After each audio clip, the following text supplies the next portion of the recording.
The next game that I'm going to take a look at is came out in the 90s. It's an S&T magazine, S&T 158, Red Sun, Red Star, the Nominhan campaign in 1939. And I picked this up. I'd never heard of this campaign before. And I played it very shortly after I picked it up. I actually liked this game quite a bit. It is a little bit complex compared to the magazine games we're getting today. I think there was quite a bit of errata on this game, so it didn't bother me that much. I was able to work most of it out with the printing it out from available S&T magazines. Anyway, I'm just going to go through a few of the things in my playthrough of this game.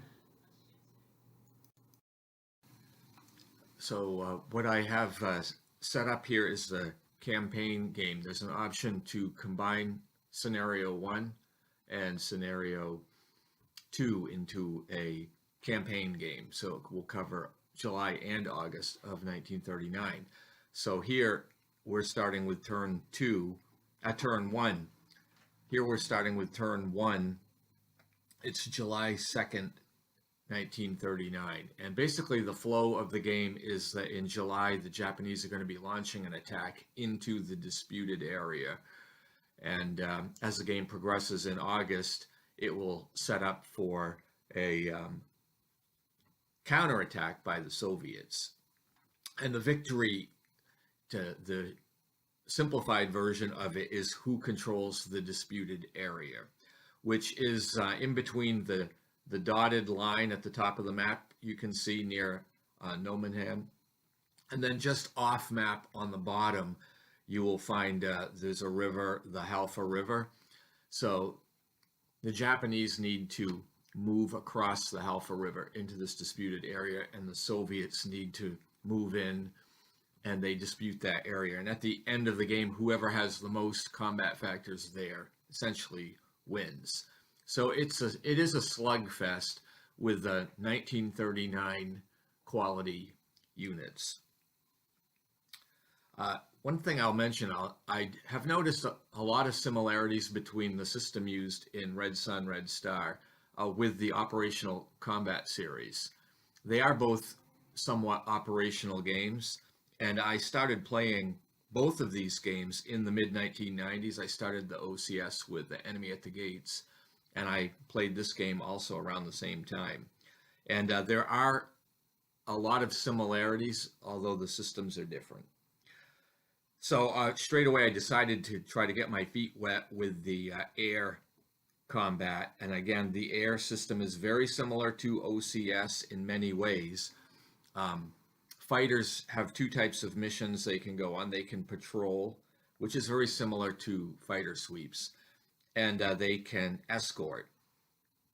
So what we have here on turn 1 is both sides are doing patrols. And you see the Japanese 24th, which is made up, I believe, of Ki-27. So a fairly primitive World War II plane for the Japanese. And then there's 2 Soviet squadrons of I-15s. Those were the early World War II biplanes. You'll also notice that the aircraft have numbers along the bottom of the unit, and the first number is the dogfight number when they're attacking in air-to-air attack, and then there's an air-to-air number in the middle, which is the defense, and then the third number on the right is their ground attack value. So these are fighters here. They're designated in the upper left-hand corner with the F symbol, and then on the right-hand top of the unit is the proficiency symbol, and all 3 of these units have a 4 proficiency or efficiency. So that comes into play during the turn. In this case, they do engage in combat with each other, but there's no effect, and everybody returns to base. We're still on turn 1 here, and now you can see that the Japanese player has sent out a ground attack mission. These bombers are set to strike the Soviet 2-9 Recon Battalion that's on the road in the center of the map. And you'll notice the Japanese also have a fighter that is performing an escort mission, which is good because the Soviet 22nd Air Unit is trying to intercept this mission. And so what ended up happening, there was a dogfight between the two fighters, which resulted in both of them aborting, and that left the bomber group, unmolested to make this ground attack against the Soviet recon. And it was a successful ground attack, and it disrupted this unit. Disruption means that the unit will have a reduced movement amount and a reduced combat ability until the disruption is removed. One of the interesting things about the air missions in this game is that after running a mission, the unit has to refit. However, in this game, it's a lot more complicated process than in OCS, where you just pay your 1 token to refit the air base. And in this game, it can be days or a number of game turns before the air units are available again. And this is because in 1939, both sides lacked the logistical support that was needed to keep these airplanes running. So an airplane could stand idle for days at a time waiting for fuel and munitions and things like that. So the air game is quite inefficient, even though once in a while you can disrupt a unit, then the planes are out of commission for a week. And so you could play this game without using the air rules at all. In fact, the game rules say that you can leave them out with little effect on the game, but I like playing with it. I think it's fun, so I kept it in. So now I've skipped ahead to turn 3, which is July 4th of 1939. And you can see in the middle of the map picture here, you can see the Japanese 4th Tank Regiment. It's a 516 unit. And what it did on this turn is attempted a hasty attack against the Soviet 149 motorized infantry battalion. And that is, you can see near Hill 747. Hasty attack is very much like the overrun in the Operational Combat Series. It's conducted during movement by expending additional movement points. So that's what was done here. However, this attack did not work out so well.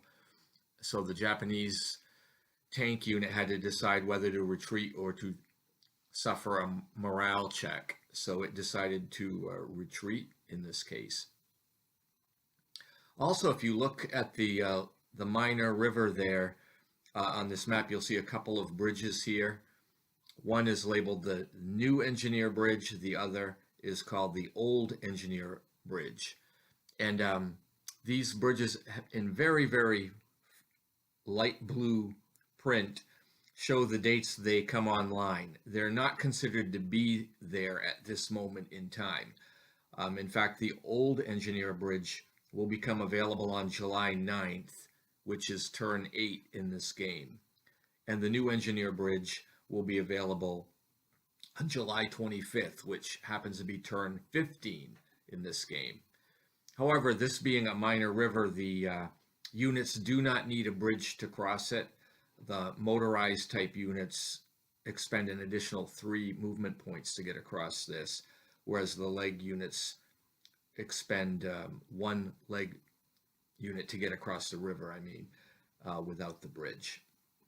The Kalkangal River really can't be crossed without a bridge by mechanized units. However, leg units can, I think, by expending 4 movement points in addition to the hex they're going to. So there's significant barriers here.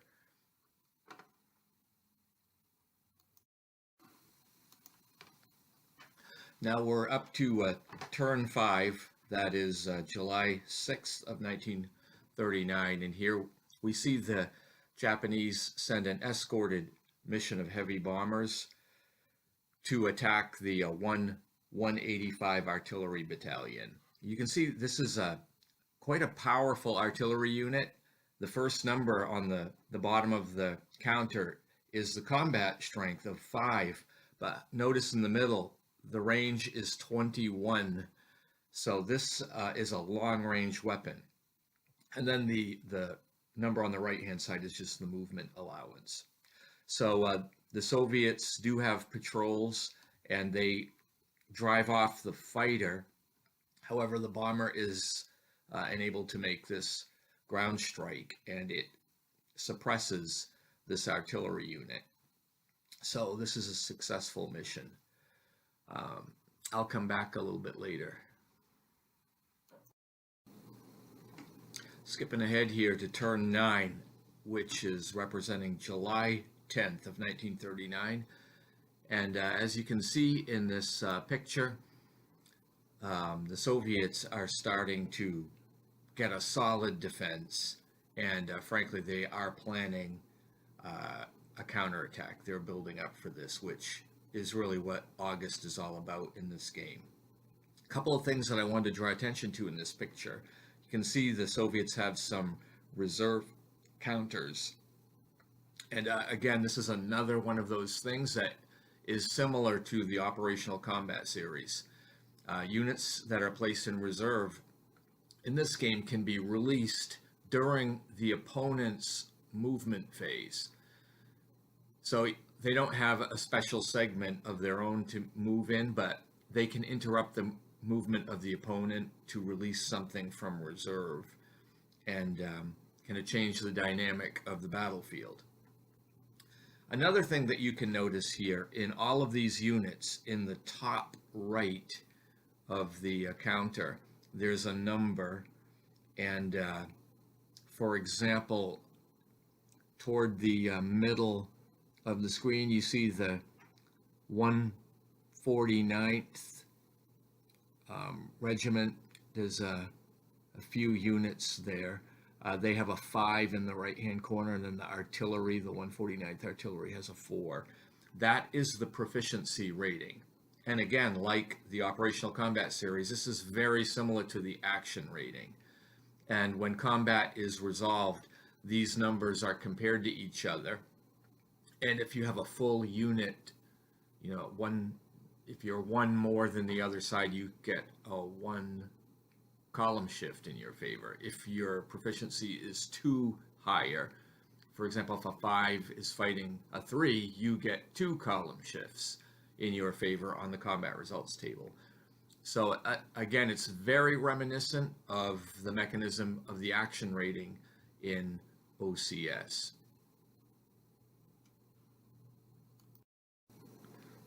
So now I'm skipping ahead to the turn 22. This is the last turns of the game. This is August 20 and 21. And you can see in this picture, the Soviets have really cut through. There's a massive breach in the line, and this is a result of numerous counterattacks that have been going on the last few turns. And finally, as the last picture shows, you know, the Japanese are just retreating, trying to maintain, you know, a defensive position. So the game ends with the Soviets having a significant victory, and this is because they have more than double the combat strength in the disputed region, as do the Japanese. Anyway, this was a an interesting game. It is a long game to play. However, I'll have a few more comments on it. Just wanted to wrap up my game of Red Sun, Red Star. I